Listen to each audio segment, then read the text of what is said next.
My name is Kate Foy. I'm a principal at Olvera Advisors in the government advisory practice. My name is Robyn Karam. I'm a principal at Olvera Advisors, specialising in forensic accounting and insolvency services. I'm Paul Curby, a partner with Curby McLintock, and we conduct fraud and corruption investigations as well as fraud risk management.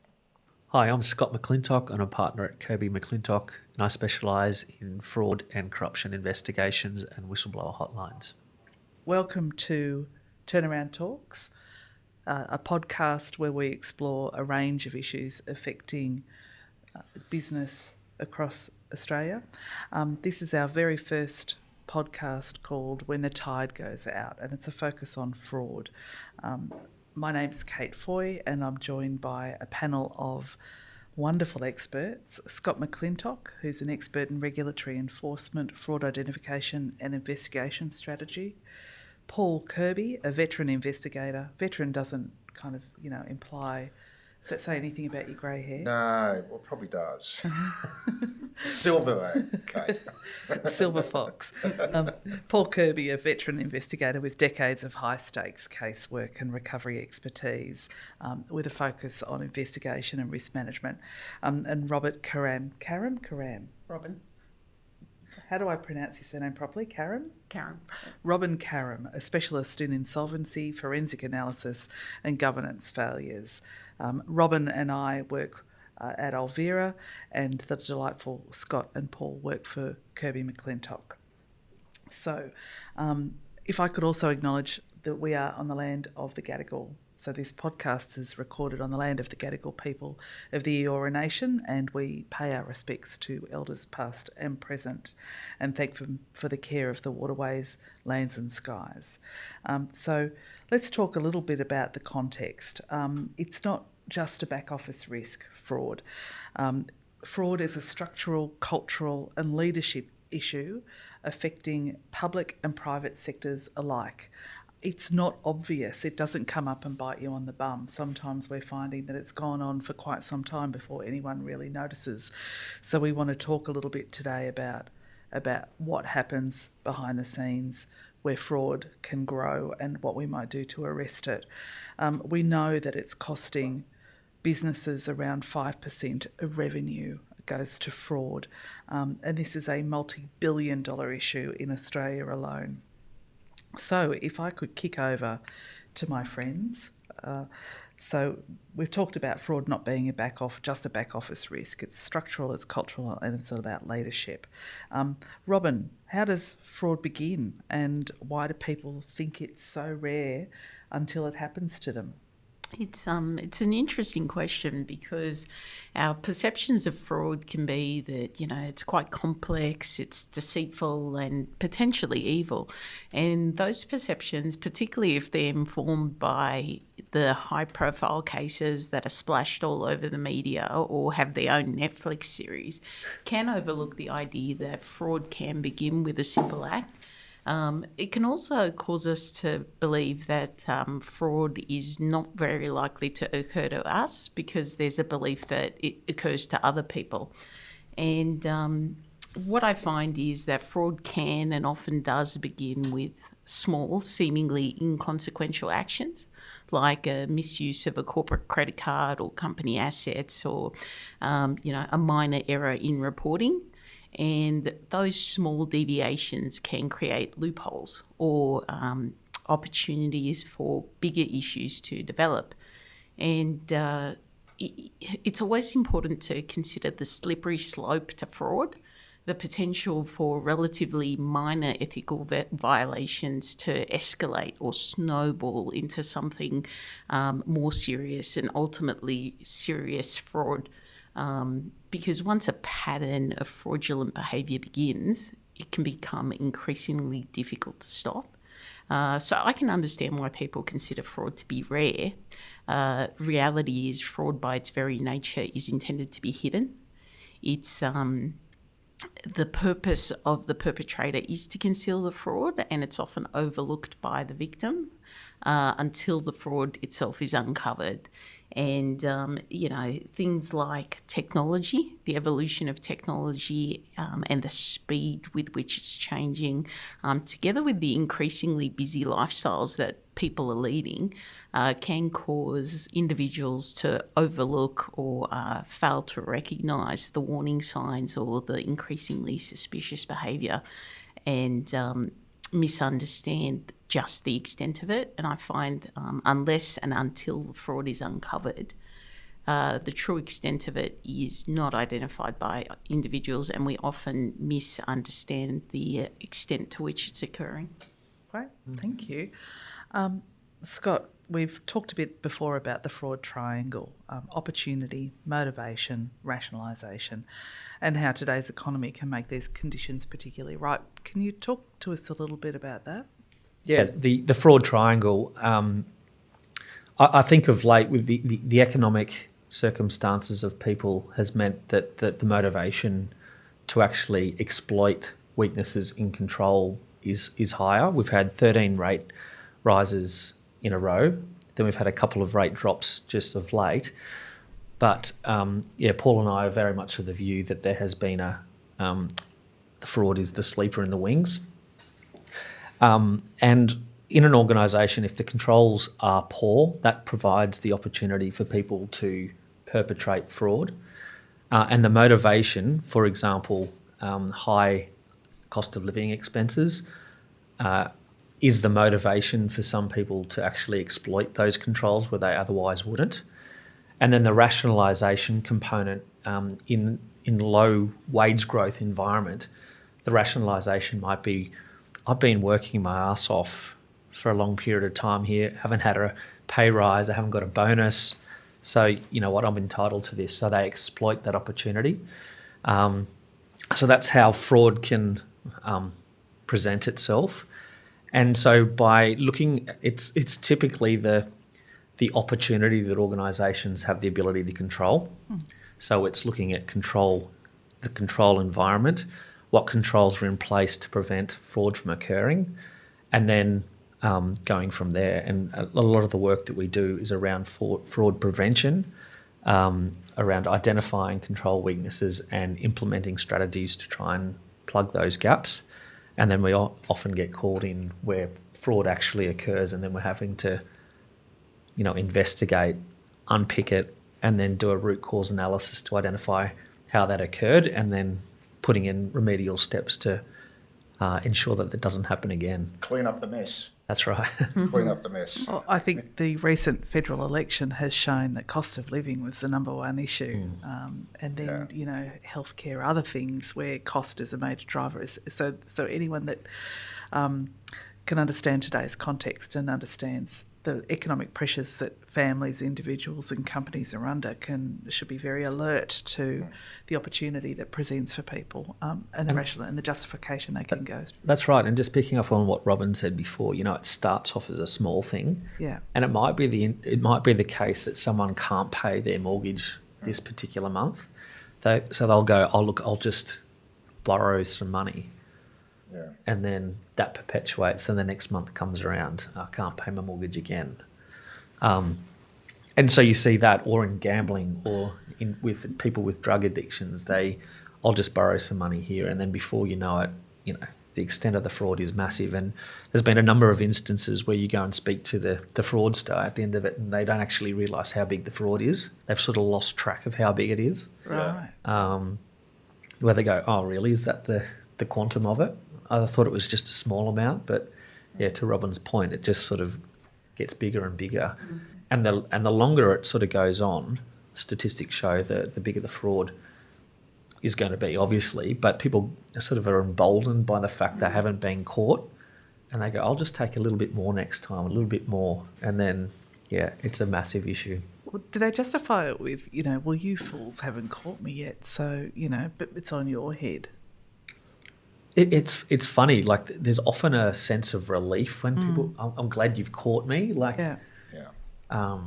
So I don't know if it's about, I think that the rationalisation component there is not necessarily I'm doing this because you haven't caught me yet. I think it's more around the motivation, which is to feed whatever it might be, and then the rationalisation comes around about, I haven't got a bonus or I haven't got a pay rise, or I haven't sort of come across someone saying, well, you just haven't caught me yet. I think that's, yeah. Have you had I haven't. But, you think about those opportunities.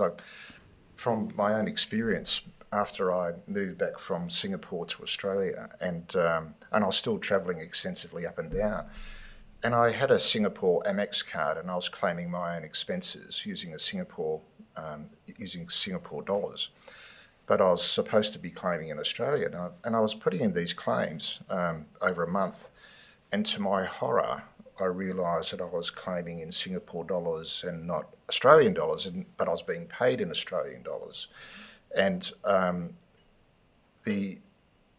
glad that I caught it myself first, so I could proactively tell the organisation, I've made an error here, I owe you $500 or whatever it was at the time. But those little opportunities where people might not pick up on that, they could be exploited. Yeah. You go, well, no one's picking up on it, I'll just keep claiming. Yeah. But if I'd been queried on it, it would have been very embarrassing for me, given the job that I do, right? But it was an innocent mistake. I caught it myself and I fixed it up. Yeah, career limiting. Maybe not career limiting, that one. If I could pick up on something Scott said about the relief that people feel when they're caught. My experience is that, if people are coming into fraud with, let's put the fraud triangle into perspective, and they've decided they're going to commit a small act, their intention, I feel, is not to commit a significant fraud and get away with it. Their purpose is often limited to, I just need it for purpose ABC, it's going to be a short-term thing, and then eventually I'm going to put it back, right? And so it's the fear that they're going to get uncovered before they get the chance to rectify the situation or to correct whatever it is they've done. Because I haven't come across individuals whose sole purpose has and always been to defraud, and they do exist, I know that, but I would say that they're more the exception rather than the norm. I'd say that if we accept that fraud is more common than we think, then those circumstances are typically by people committing, what they consider isolated acts, ultimately with the purpose of rectifying the fraud they've committed. And I think that helps with the rationalisation piece that, I'm only doing this for this specific purpose, and then once I'm in the correct financial position or whatever issue I'm facing is, then I will put it back, I will make good, and that's how they rationalise it in their own mind. How interesting. So in terms of there's kind of different mindsets going into it, you've got a criminal mindset. Oh, yeah, absolutely. And an intent, and that is actually about, and then there's another mindset which is actually about, relieving oneself of one's own difficulties. Yeah. The intent to steal isn't always formed at the first stage. The intent can come later. Correct. So as you've said, it's like they start out with that justification, but as they realise that no one's querying it, that's when that intention might change. How interesting from a kind of criminal psychology point of view. Which leads me to a question for you, Paul, which is, we've talked about the pressures of, particularly cost of living being one of many motivators that kind of you get on the slippery slope to fraud. Why are senior executives so often the source of the most damaging fraud? Yeah. Well, senior executives, by their nature, have access to everything. They can control the environment in which people are operating. They have their reporting lines, and they can control people. And most people, if you think about it, want to do what the boss says. Some people will sometimes compromise their ethics and values and not query something where they should. And that comes down to organisational culture, which we often see in an organisation where we've seen organisations where a whole C-suite has been involved in the fraud, instigated by the CEO. In cahoots? Yeah, In they're concert. What's in the concert term? with In concert. with each other. I like cahoots. Cahoots in concert. Yeah, so we've seen that, and clearly there's a compromise to the culture in that organisation where even the C-suite weren't prepared to block the chief executive from enacting particular frauds. So they have access, they have control, and if you think about today's environment where, depending on if it's a publicly listed company and there's quarterly reports, earnings reports, everyone's trying to make shareholder profits, and they're trying to do more with less. And I think to some degree automation might, or AI might fix some of that, but you'll often hear of people in organisations that are very stretched in terms of being able to monitor the compliance aspects or the accountability aspects. And when they're so stretched, and we're living in an age of information overload, there's just so much information coming in and people trying to get their jobs done that they might forego the accountability aspect and just let it go through to the keeper. So, the CEOs, they know how to get around the controls, they can dictate the controls, and they might actually reduce oversight in certain areas so that the particular fraud that might be perpetrated is not going to be identified. Okay. And they've typically got the biggest delegation Yeah. sign-off authority. So they're, by virtue of that, they've also, the size of the fraud can be bigger by virtue of that. And just picking up on we just had a matter just recently where a CEO was claimed, like it was expense card fraud, and what she had put in place was people around them submitting expenses on their behalf, and she was signing off on her own expenses. So it was a circumvention of control so that the chair of the board, who was meant to have oversight of their expenses, wasn't signing off, didn't have optics, and they were able to perpetuate this fraud, to Paul's point, because the CEO said, I want you to do this. They were doing it without questioning, and then they were signing off on their expenses, not her expenses. Do you find in those circumstances that people either very clear that there is fraud occurring by their superior, or they're concerned but they don't do anything about it, or are they kind of just not, I don't want to say oblivious, that's a bit, They stick their head in the sand. yeah. And it's a cultural thing as well. Like if there is a culture of speaking up, then that is less likely to occur. Yeah.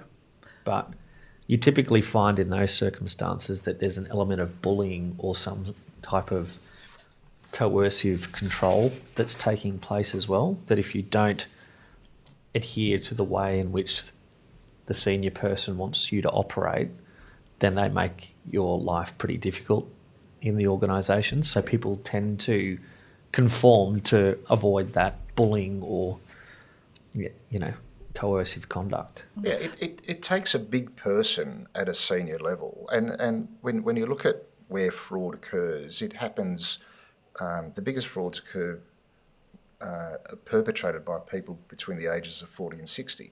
Now, why is that? Because, well, they have a lot of financial pressures, they're putting kids through schools, they've got mortgages to pay. So, and when you're at that age, to get a job in another organisation at a senior level can take you 6 to 12 months or longer. So you can imagine having to decide whether or not you're going to push back on something that you may think is wrong, with the potential of losing your job or being restructured out, and then thinking, okay, I've got a $10,000 a month mortgage to pay. Do I just keep quiet, stay out of the limelight, and just hope for the best? Yeah, the risk is very high, isn't it, on the individual? So I think this leads us into a really good discussion around how do we detect fraud? What are the red flags? What are the controls that we can have in place? And what could be and should be our immediate response once it's detected? Scott, what are the behavioural red flags that most fraudsters show before they're caught? One of the biggest red flags is a reluctance to have oversight or insights into some of the work that they're doing. So typically, one thing that we ask for if we're doing an investigation is looking at their leave records. It's quite common for someone who's conducting fraud that they don't ever take leave. And the reason for that is that if they take leave, someone has to come in and actually do their job and might ask questions and then uncover the fraud. So that's one aspect. Another red flag is someone that's living beyond their means. Now, that doesn't necessarily mean that they're a fraudster, obviously, but if they're on a relatively low wage and living like a king or queen, then that might be a red flag, especially if that just happens immediately. Now, again, there's been instances where we've seen people who have come into money from an inheritance or things like that, but that's another red flag. And sort of going like that original point around lack of an unwillingness to have oversight, you typically, as I mentioned before, you see behaviour, aggressive-like behaviour, so it can be bullying or intimidation, that when someone gets too close or starts asking questions, they'll start acting aggressively towards that individual. So where you have a senior person doing it, that plays out in a power play. So it's, I am the boss, you just do what I say. That's another red flag.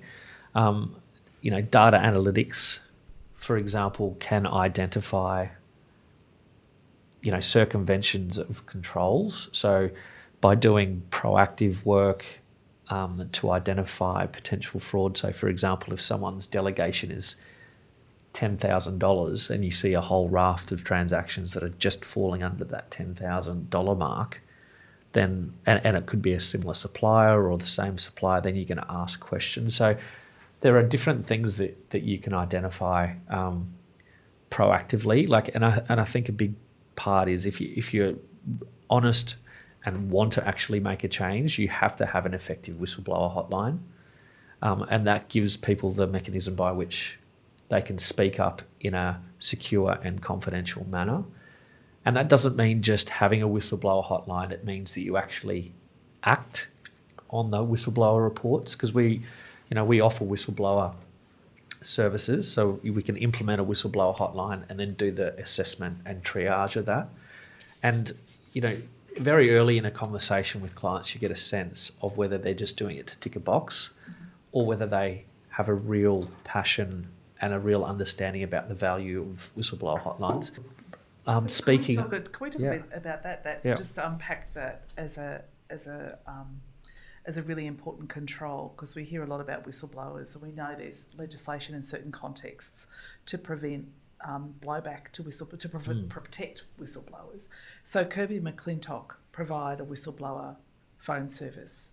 Is that an end-to-end service? Can you tell us a little bit about that? Yeah, so we did some research when we were looking at implementing a whistleblower offering, and a lot of people immediately go to a phone line, and from personal experience, a phone line has a number of downsides. So people are reluctant to speak to someone because they're worried about their voice being recognised.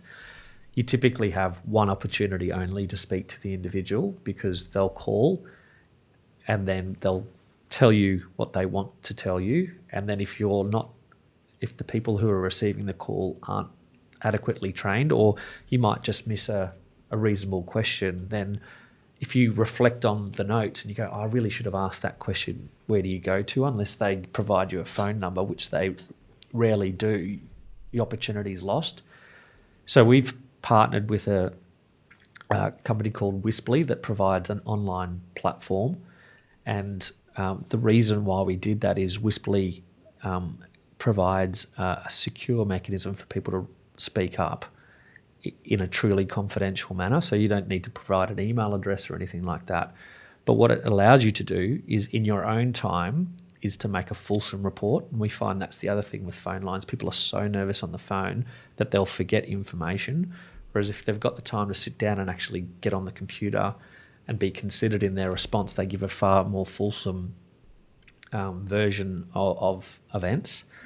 Whistleblower also allows you to have two-way communication, so it's basically like a Microsoft Teams chat, like a chat. It's instantaneous. You can upload videos, you can upload documents, so you get a far more fulsome report from an investigative assessment point of view, where you're going, is there actually something here, or is this someone just blowing some steam? And that's the difficulty as well when you're doing an assessment with a phone line, like a phone line report, is that you've got the information to hand and that's it typically. Same with email. People will create an email inbox and they'll never check it again after they make that initial report. So the Whistleblower hotline, which is an online platform and it has an app, allows you to have this ongoing two-way communication. So you'll get a ping and they'll know that they have to go back on and have some further questions to ask. And who's at the other end of that email? Us. So Curby, so the client can either run the platform themselves, Yep. but if they want independent expertise, they get us involved. And the reason why clients typically do that is because they're concerned that if, for example, Kate Foy is the person receiving the disclosure, but you're the named person in the report, Right. then you've got an inadvertent disclosure and you then become aware of a report that's been made against you. So having someone like Curby McLintock in the middle allows us to do that assessment and triage accordingly. And we've had instances where the responsible person at the organisation is the named respondent. It was a board member. It was a board member in one case that I'm thinking of, and Which we had makes to. sense when you say how the propensity for executives to commit fraud. That's right, yeah. And so there in that instance, we had to escalate. We had an escalation protocol that it went to the chairperson, and then the chair created a subcommittee with other board members as the decision makers in relation to the concerns raised against the other board member who had been reported against via the platform. And I imagine also that there might be the complainant, the whistleblower might be concerned that there's enough information that they provide that could make it clear or give some kind of indication about their identity. Yeah, correct. Yeah. And that's the other downside of an email. Yeah. So if an email goes to an exec, Yeah. but typically execs have someone who has eyes on their mailbox. So if it's a confidential report that's going to an executive, you have an inadvertent disclosure and you lose the integrity of the process because like an EA or something like that might be privy to those communications. We've seen some organisations where we haven't done the triaging of the complaint, but we've been engaged to do the investigation where the executive leading the organisation has been more concerned about who's made the report rather than is there a substance to the complaint. Yeah.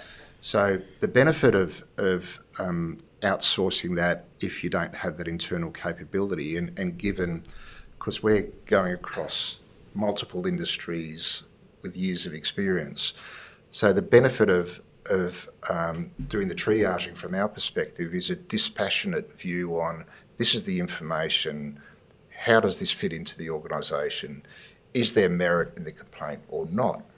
And by way of example, a few years ago, or a number of years ago, we'd been engaged by an organisation where internally they had received the complaint, but the board's knee-jerk reaction was to launch an investigation. Right. They identified the potential persons of interest. They said, we're launching an investigation. We were engaged. I came in sort of on the second half of that investigation that was being done in another city, but when I had a look at the actual 3-page letter of complaint, there was no fraud in there. It was a gripe, but no one had taken the time to really analyse the complaint and look at it from a triaging perspective.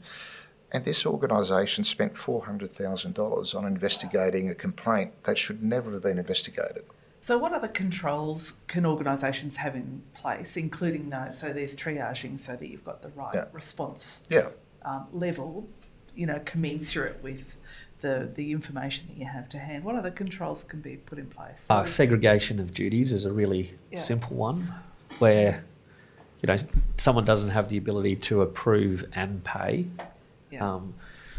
I mean, a really good example that comes to mind was an organisation, a community health provider that we did an engagement for, where the CFO, one, was charging exorbitant accounting fees, and then two, was circumventing controls. So they had put a control in place to have dongles allocated to certain approvers within the business, with two signatories for amounts over a certain threshold.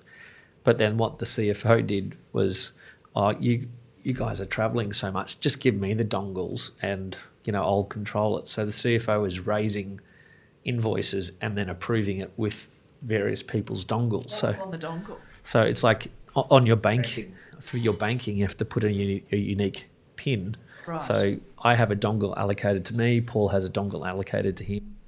If we needed two people to approve it, I need to use my dongle, put in the PIN number, Paul uses his dongle. But what was actually occurring in this instance is one individual had all of these dongles with the passwords and was able to approve payments without any oversight, Right. under the guise of trying to be efficient. Yeah. See, the dongles are intended to be two-factor authentication, Yeah. which is probably one of the best forms of internal control at the moment. Yeah. But obviously it can be defeated if you just tell the person, give me your 2FA and I'll take care of it myself. But yeah. Yeah, trusted insider. Yeah, that's a big risk, isn't it, Yeah. for an organisation? So what controls can you have around that? And I want to kind of pivot to Robyn as well about when you do those forensic reviews, what are the first signs that something isn't right? So I suppose when I'm asked to conduct a forensic review, I always like to take a step back and sort of take stock of the situation. Often when I'm engaged, I'm given, a parcel of documents, often reluctantly, via a subpoena or some sort of mandatory requirement to provide me with the information. And I suppose the first thing I do is try and gauge the completeness of the information that I've been provided. In my experience, it's quite easy to dig into the info you've been given and get distracted by what it's all telling you. But I find that, if you take the step back and you ask the question, what am I not being told? What am I missing here? What have I not been provided? That gives you clues and pointers into certain directions. Picking up on a point that Scott made earlier about people going on leave, two of the cases that I've looked at were actually as a result of the perpetrator dying. And the fraud sort of spills out thereafter. Accounting records in and of themselves do tell a story, and it's being able to recognise what the story that's being told. You'll often find there's gaps in the information or inconsistencies in source A or source B, and they're the first sort of warning signs that something's not going, it's not being presented in the way it should be, or it's being misrepresented.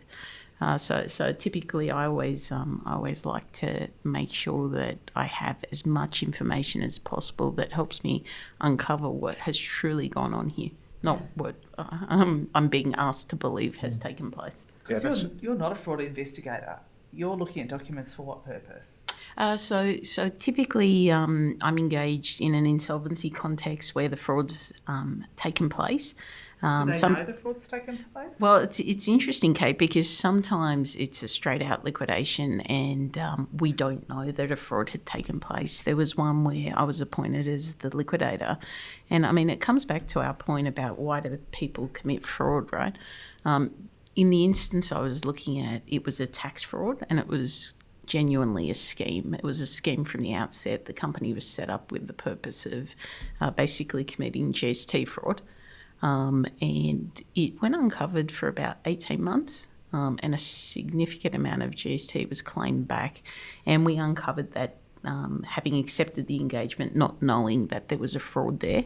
And, in the cases I see, there's clearly a situation where there's a pool of money, there's a deceived party, and, the entity that's putting in the money can be anyone. It could be your ATO, it could be the general public that are being put in under a scheme, or it could be shareholders that are deceiving. But these are the common facets, that there is a pool of money that's come in from whatever source, there's a misuse of these funds, and there's been people who have, in essence, the victims who've been taken advantage of. And when we're involved, it's typically after that fraud has occurred, and trying to unwind it as best we can and recover what we can for the victims of the fraud. I just want to pick up on something that Robyn said before, because it's a really important point that when you're reviewing all the documents that you've got in front of you, what is it that it's not telling me? And that's often overlooked, and clearly not with you, but evidence of absence is not absence of evidence. It's just knowing if it's not telling the full stories, there must be documents somewhere that can be recovered. And it's how would you, particularly with that scheme, the fraudsters still need to keep track of what they're doing somehow. So there'll be something somewhere. It's just knowing where to look. Have you got an example, a not identifying example of where you've seen that in an investigation you conducted? Well, yeah, we got a civil search warrant a number of years ago, engaged by a law firm, and it's called an Anton Pillar order, which is a civil search warrant that the court issues. It requires supervision from a court-appointed lawyer, and then both parties will have their own lawyers. So there's a lot of lawyers involved, but basically you have the right of entry to go and search the place for evidence. And I remember we were in one particular place and we were trying to find documents, and one of my staff members chanced across a hidden doorway, and she pressed this button. Actually, it wasn't a doorway, it was the ceiling. A staircase came down from the ceiling that you couldn't see it if you looked up, but all of a sudden the staircase came down, she pressed the button, everyone was in shock, and we went up there and had a look, and there was boxes of evidence in a hidden part of an attic. Wow. Yeah. That's like something out of a movie. Yeah. It was. It was quite hilarious, really. Which leads me to ask, so what's the motivation for someone who's committing fraud to retain records? Well, if you're telling the truth, I've got a fireplace at home. Yeah. True, but if it's a complicated fraud, and if you're doing something legitimately, you don't need to remember as much, right? Because the truth is the truth, and it sits in your memory, and you can retrieve it. Sometimes you need a nudge based on something, but a truthful person will be able to recall what happened. But if you're committing fraud, then if it's complicated, you need to keep some sort of a record, because if you get in advance a notice that you need to give evidence about something, you might need to refresh your memory about the fraud that you've committed. So you need that record somewhere that you can try and refresh your memory. That's what I said 5 years ago. This is the document that I relied on. Right. Is there anything kind of trophy hunt? The documents being a bit of a trophy. I don't know if it's a trophy or just self-preservation. Self-preservation. Self-preservation. Bertie Madoff is a good example. Yeah. Well, they had the nice floor and the client-facing floor, which was all pristine, and then 2 floors down, they had where all the records were kept in a smoky. Yeah. If you believe what the movie depicts. On one single the computer. Netflix. Was it on one single computer or something? Oh no, there was like a whole heap of books and records. But we had a matter where we were looking at bank records, and you typically look at the larger amounts to start with, and then we identified a very small amount that was a repetitious transaction, and it ended up being a storage shed, or a garage and a storage facility, and that was, by identifying in the bank statement the monthly payment, we went and actually what was the size of the payment, the monthly payment? It was like $60 or whatever it was for $60, and you were looking. What was the size of the payments you were looking at? Over 15, or it's typically over 10. It depends on like the quantum and the scale of the matter, but. Yeah, you typically set a threshold, might be over $5,000 or $10,000, but yeah, it was actually doing that analysis of repetitious transactions that identified there was a storage unit, but got a search warrant for that and identified a whole heap of documents that were relevant to the investigation. So why is, after you've identified a fraud, why are the first 40 hours so critical? The first 48 hours are critical because typically you want to secure the evidence, is really why. In our experience, if you get that first 48 hours wrong, it can destroy the investigation from a providence of evidence point of view, etc. So you want to make sure that you have a plan in place. So you obviously have a very tight need to know list.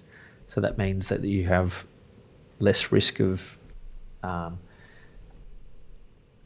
communicating the potential offence or the potential investigation that's coming forward. You need to identify sources of evidence and secure those quickly. There might be a need, for example, to disable someone's access to systems remotely so that they can't come in and actually delete stuff on your server.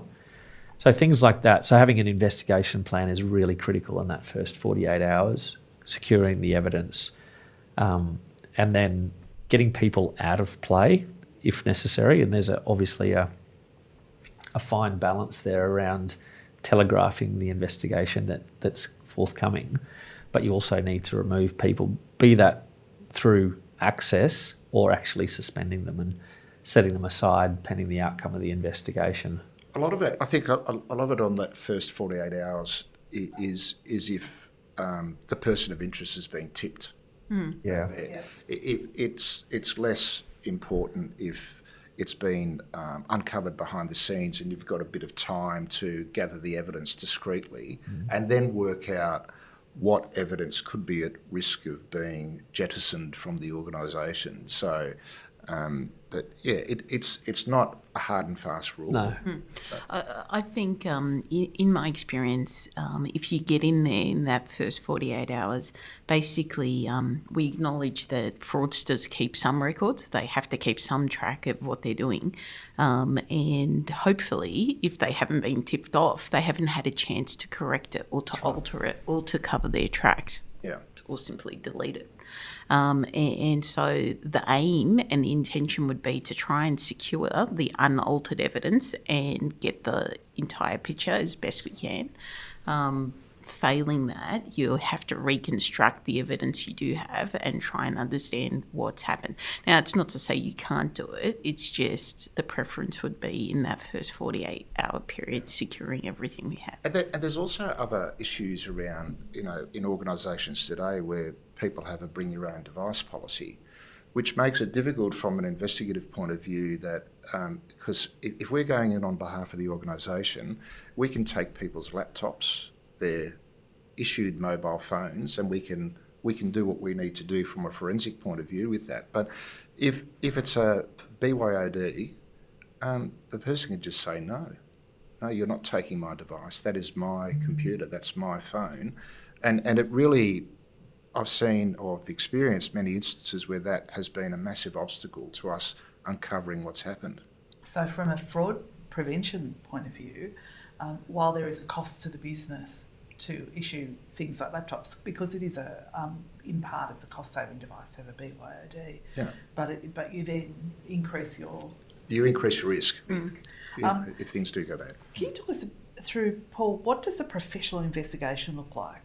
So what's the kind of stages and phases typically? Yeah, look, I think first of all you've got to look at what's the industry, and we have touched on it already with a couple of these things about how to go about it. But it'll come down to what's the industry that you're looking at. So what are the things that are at risk that you can quickly mitigate? So potential loss of evidence, destruction of evidence. There's once you understand what the fraud that has been alleged is, then you can get your resources ready to deal with it. So that could be computer forensic IT specialists that can go in and image a server or image a laptop or a phone. Data analytics, you've got your investigators, you've got your forensic accountants who can work as a team to uncover what has actually happened from a factual perspective and gather the evidence. So having those things in place that when you assemble the troops and you're ready to go, you can go into the organisation and effectively uncover what's happened. But there's a lot of liaison that needs to happen with the organisation, because invariably witnesses go off sick, people take leave. So you need to be, from a logistical point of view, you need to be armed with all the HR information that you might need as well to identify what are the assets that we need to recover, where are the people now, can we get access to them. I think with the person of interest, one of the early things we look at is what's that person's sphere of influence. So let's, and I don't want to pick on a CFO here, but let's just say it's a CFO.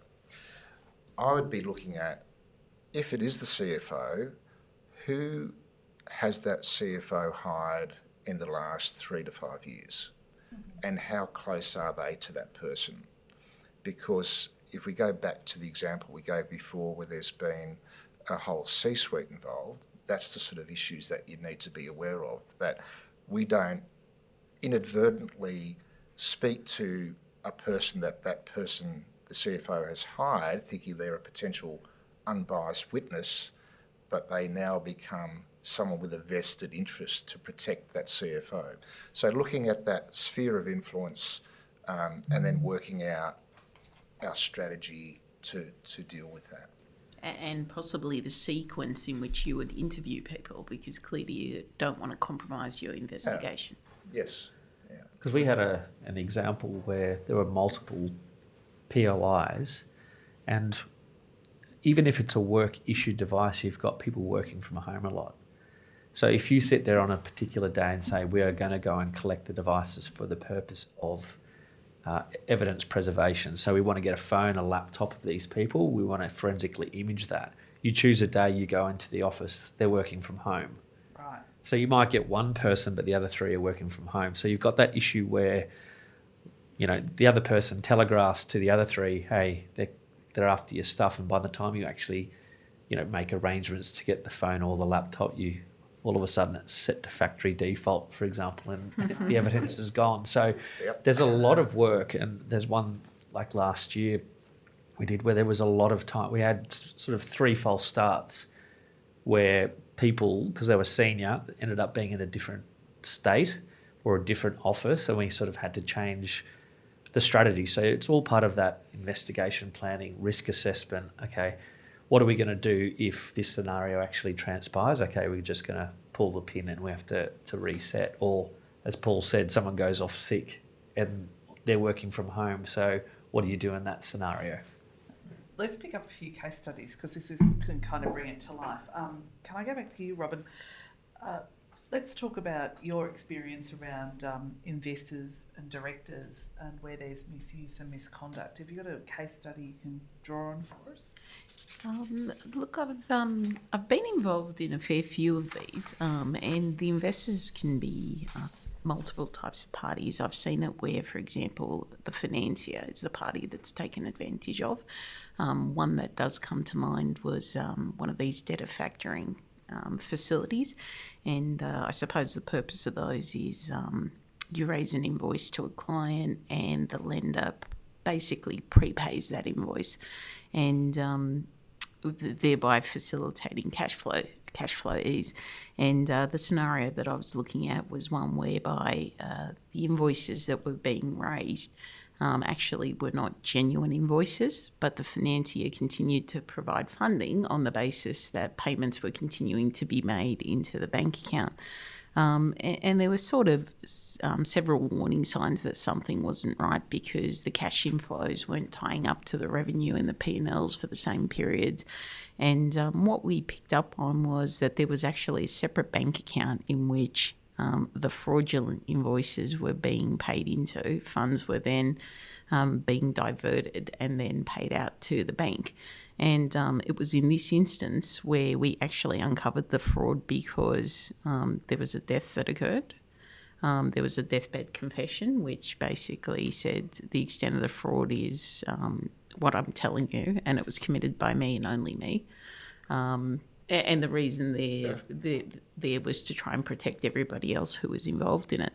But what we found was that there was actually an element of collusion here, and it extended beyond the organisation because the customers were party to it. They had to be party to it because otherwise this illusion of the invoices couldn't continue. You know, the financiers have their routine annual reviews where they write to the customers and say, is this the valid extent of your debt? And these parties were saying, yes, they are.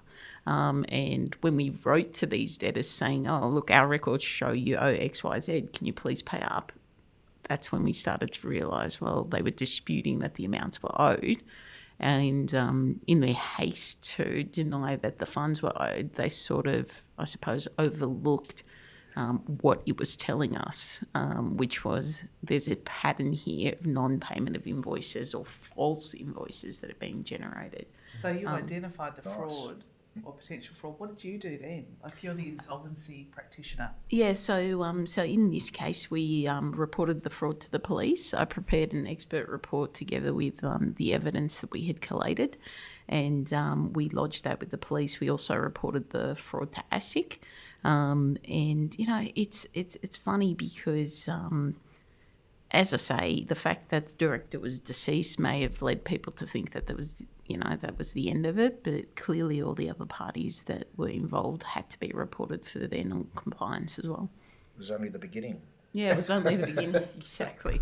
Yeah. So you had a financier that was an innocent party lending Correct. money to the organisation. You had an organisation that had that was operating both a legitimate business Correct. and an illegitimate Correct. business. And then you had companies that would issue invoices, and I'm assuming getting some kind of Correct. A commission or yeah. compensation. And, you know, the difficulty is always proving the benefit that these third parties have received. You know, there's an element of funds tracing that goes in there. But to your point, there's a legitimate business, illegitimate business, and then the fraudsters need to keep some type of record of the illegitimate invoices they're generating. And in this case, there was in fact markers, right? So there's patterns in how the customers were labelled, and over time it becomes clear. You know, you go through enough of these invoices, you recognise the pattern or the marker that helps you identify these are the false invoices and these are the legitimate ones. Right. And you ultimately trace the funds. You can see the legitimate funds being banked in the bank account they're supposed to be banked into, and the illegitimate ones being diverted. The clip that goes to the fraudulent customer comes out, so they get their clip, and the residual portion goes to the financier in repayment of the first batch. Yeah. Right. And was there any action taken by the police and ASIC in that matter, as far as you're aware? So to the best of my knowledge, the police read our report and were commencing investigations on that one. I sort of lost track on the court action thereafter. I wasn't called to give evidence. Right. And I think that's an interesting point, is around what actually happens when you Yeah. actually identify a fraud. Yeah. And, you know, there are provisions in the New South Wales Crimes Act. If you're aware of a serious indictable offence, there's a positive obligation to go and report that to the police. And what reporting looks like could just be, you know, verbally going and telling your local police, going down to the local police station and getting an event ID and you've met your obligation. Or as Robyn has done, you're putting a brief or a expert witness statement together and putting that to the police. And our experience is that if you're doing that work, you do the brief of evidence, you collate the evidence, you take it down to the police. You know, Paul with his ex-law enforcement, with Paul's connections within New South Wales Police, has been able to sort of navigate that, and in instances where there has been fraud, go and speak to someone and eyeball someone and actually talk them through the brief is far more successful than just lobbing a brief or a verbal report to the police and say, hey, investigate this. Yeah. And I think there's probably a mismatch in public expectation versus the reality of some of the stuff with this, even with ASIC. They've got a threshold that they've got to meet before they'll even investigate something. The New South Wales Police have got and Paul, you're better to talk to this than I am, but they've got a priority list, and fraud unfortunately falls lower on the scale. It requires a special level of expertise. Some people don't find that as sexy as some of the other matters, so it's not high on the priority list. And unfortunately, how that plays out is that some matters don't end up getting prosecuted. And, we've seen numerous fraudsters go from organisation to organisation, just rinse and repeat. And some organisations will just terminate without actually investigating, and that's how they deal with it. But it takes like an organisation to go, no, yes, there's a cost associated here, but that's against our values. We want to pursue this, and we'll take it to the police and spend the money to get the brief. They'll get us to come in and actually prepare a brief of evidence and a statement of facts to go to the police so that they can go, okay, we can run with this. I'm really intrigued by this notion of a control being culture and leadership. And I know we're kind of bouncing around a bit, but is it okay just to kind of pause at that and unpack that notion of culture being a preventative measure? Yeah, culture. So, both Scott and I have walked into organisations, and you get a quick sense as to what the culture may be like. And Scott touched on it earlier about accountability. But you take, if people have an expectation that they may be held accountable, so you ask them about transactions, they're happy to walk you through it because they know as part, if I'm doing 100 transactions a week and I'm queried on 5, just to test that they're legitimate, there should be no problem with that. But if people push back on it, you've got a problem. Yeah. Like, why would they want to push back on something they're doing legitimately? If anything, they should be saying, yep, go for it. Here it is. Have a look. So that cultural aspect, and it is a top-down approach, but it also comes from bottom-up. And the bottom-up is the whistleblowing aspect, where people can hold each other to account. And just because someone makes a complaint doesn't mean it's going to be investigated, but it's on the radar. Yeah. And so people know that they may be held accountable by their colleagues, and there is a top-down approach and some values that are espoused by the organisation. It speaks to the important role of boards, directors and executives to articulate the values of the organisation, that have behaviours that give rise to those values, and a culture that then is congruent between those two. And it talks about risk appetite. Do you see organisations where they've had an explicit conversation or around what their risk appetite is, that also goes to risk appetite around fraud and corruption? Well, I think, if you look at historically, there's been some banking issues like the BBSW rates in Australia, where traders were, quote unquote, colluding with each other to set the rate of the bank bill swap rates. And so there's a couple of aspects to that.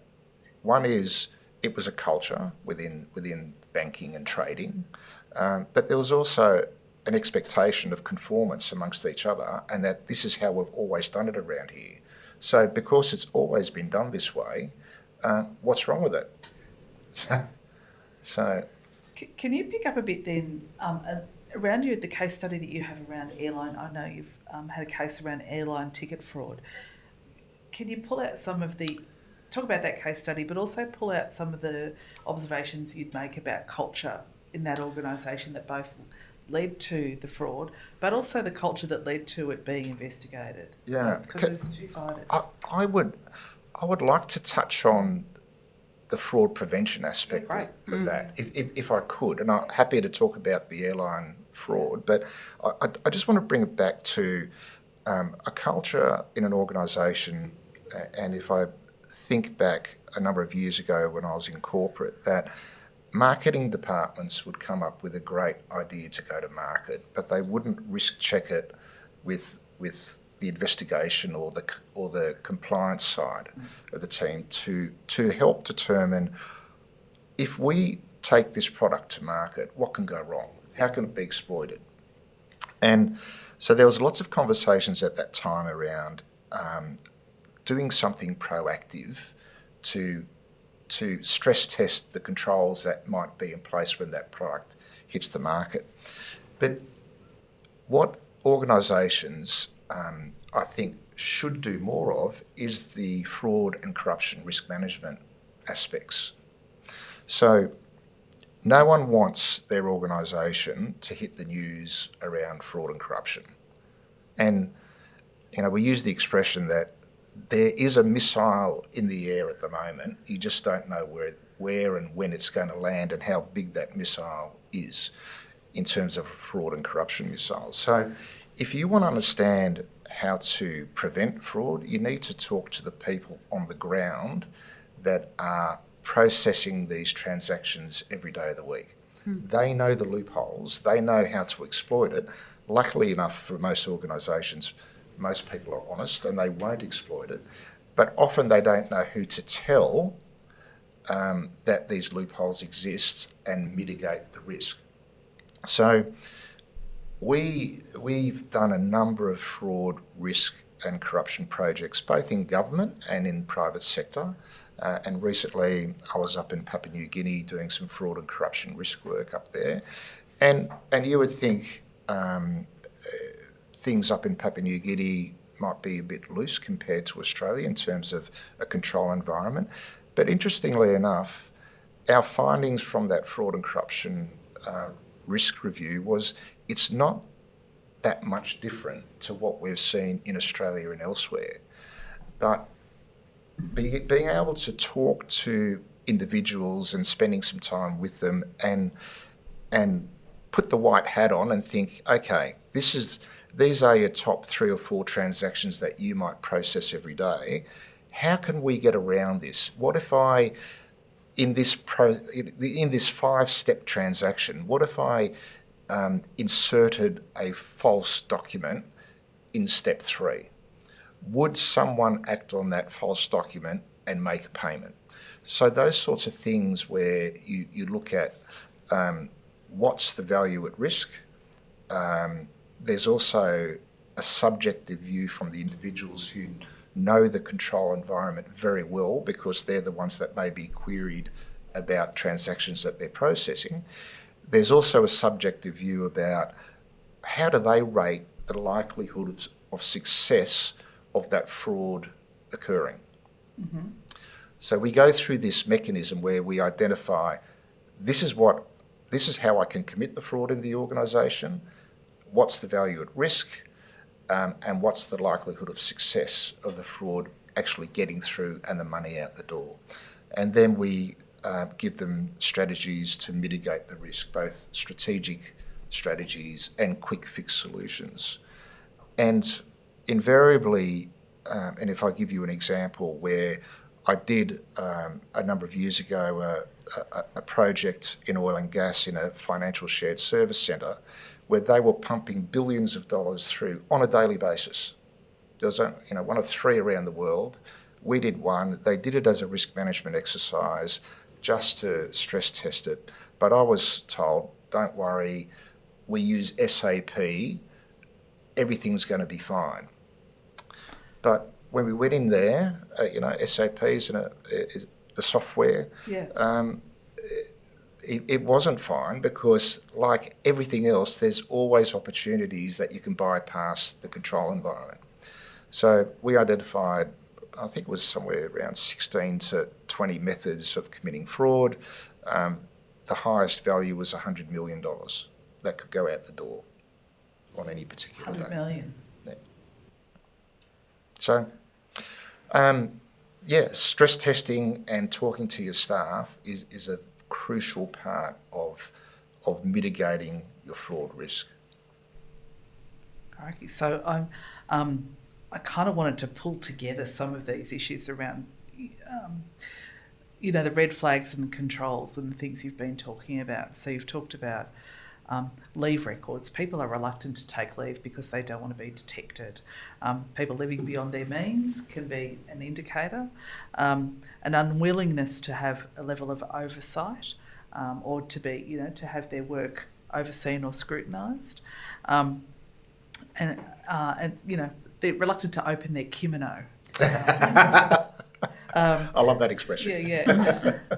Stuff that's when people are under pressure, you see some bullying and intimidation, or really harsh and improper pushback. I'm the boss. You'll do what you're asked to do. And you've talked about some of the controls around culture of an organisation, around risk controls and having executive and board oversight of risk, segregation of duties so people aren't doing things. I know particularly, mobility, HR policies that support mobility around roles. It can be a really good thing, both from a business productivity point of view, from a learning and development, but also from a fraud and risk control. Yep. Whistleblower policies and practices, and if necessary, outsourcing that. Having desktop exercises around fraud, testing things through, go, if this, then what, if this, then what. We did that when I worked in government in emergency services. We would desktop exercise everything from terrorist events to, bushfires and floods, and if this happens, then what do we do? And we would stress test every step of the process. The same can be done for fraud. Data analytics and looking at what data you have and how that might tell a story, but also what isn't there in the story that tells. And then talking to people on the ground in the front line. They're the ones that see what's going on and can navigate the system. So just as a sample, is that a... Yeah. Excellent. Yeah. And in my experience, it's the people on the ground that know the weaknesses, the areas, the potential for exploitation, and those loopholes that can be found. And if the culture is correct, they will identify those weaknesses and report up to the relevant person so that they can do something about it, because controls work provided there isn't mechanisms in there that override them. For example, segregation of duties works provided there's no collusion. Things like that. So, excellent. So, fraud is common. It's more common than we realise. And while a deathbed confession might be fabulous, gimme, but it's common, it's subtle, it's preventable. But only with awareness, the right processes in place, the willingness to kind of step in and take action and to make sure that you're ready. Are we going to be able to tackle it? So if you're a business leader today, what is the one action I should take, Scott? What's the one action you would take? For me, I'd say have a whistleblower program that is properly communicated and led by senior executives with authenticity. That's done with authenticity. And what does that mean? That means that when you receive a report, you are going to assess it and you're going to investigate it with integrity. Yeah. Paul? Trust and verify. Robyn? I would say having an open door policy so that your team and your staff feel free to communicate any potential weaknesses or loopholes they've come across in the organisation. For me, it's understanding that when fraud happens in an organisation, this is unusual to your business. It is going to be, people don't expect everyone to be able to deal with the aftermath of fraud, and that's why companies like ours exist, so that we can support. It is a very difficult time for people. It can be very challenging, both for the person who's committed the fraud, that they are human beings, but for the company and the people around them and the family members. So my advice would be to make sure that you can draw on good advice when you need it, if and when you need it, and that you have those people to hand that you can work with and that you can trust and bring into your organisation. So, and I see that time again, and people that are used to dealing in stressful situations, but and certainly understand that the government can't be in your organisation every step of the way. Regulation They can't proactively regulate for what might happen. Often regulation follows because something has already occurred. So your proactive governance is absolutely essential. I just want to say, just in closing, fraud thrives in silence. Keep the conversations going. If you're slightly suspicious, speak up. Bring in the experts, because when the tide goes out, it's better to be prepared than exposed. So thank you very much. Thanks, Kate. Scott, Paul, Thanks, Kate. Rob. Thank you. Thank you.